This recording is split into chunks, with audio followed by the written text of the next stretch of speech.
आज कांग्रेस दल एवं सहयोगी 8टी दल अच्छी ओडिशा बंद कर सौम्याश्री मृत्यु घटना ये बहुत आप प्रतिक्रिया देखु कांग्रेस आज जो बंद डाकरा तार प्रभाव हूँ संपूर्ण शून्य प्रभाव पड़ी ओडिशार लोक केबे भी ग्रहण करूना। द्वितीयत आज बलपूर्वक भाव किपरि भाव लोक मानक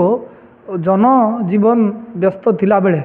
तो किमिति बलपूर्वक भाव बाधा सृष्टि करिछि कांग्रेस गुंडाराज करी दादागिरी करी दुकान बजार बंद करवा ये हूँ संपूर्ण अगणतांत्रिक। आपण देखंतु ओडिशा सरकार ये जो सौम्याश्री घटना को अत्यंत गुरुत्वपूर्ण भाव संवेदनशील भाव नहीं कहीं महामहिम राष्ट्रपति जितेबाला पीड़िता को भेटी तार सुख दुख कथा पचारि तार परिवार लोक भेटी माननीय मुख्यमंत्री ओडिशार एवं उपमुख्यमंत्री एवं समस्त मंत्रिमंडल सदस्य केंद्र मंत्री धर्मेंद्र प्रधान समस्ते जाई पीड़िता को भेटी बेले एवं पीड़ितार परिवार को शक्ति देता बेले 12 घंटा न पुरुणु किपरि भाव एक्शन है ओडिशावासी देखी जे उच्च शिक्षा मंत्री पाखर आरंभ करी समस्ते ए घटना को गंभीर भाव में नहीं 12 घंटा मध्य से एचओडी अध्यापकों को सस्पेंशन करागला अध्यक्ष को सस्पेंशन करागला एचओडी की गिरफ्तारी करागला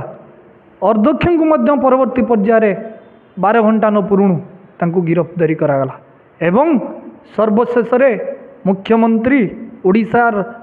मुख्यमंत्री लोकों सरकार तांको 20 लाख टंकार सहयोग राशि प्रदान कले एवं तार जो शव धारा जो शोभा यात्रा मान्यवर एमपी बालेश्वर तांको सहित जिलापाल एसपी एवं अन्य विधायक माने जाई जोग देई तांको सांत्वना देले समस्त प्रकार एक्शन टेकन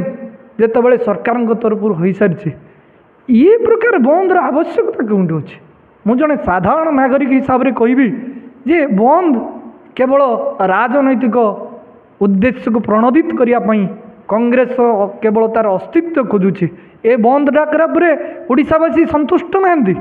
ए बंद डाकरा को संपूर्ण विरोध करुछंती ओडिशावासी आज जनजीवन को संपूर्ण व्यस्त थिला बेले कांग्रेस तार दादागिरी प्रयोग करिछि बंद करिया पई किंतु यार प्रभाव संपूर्ण शून्य।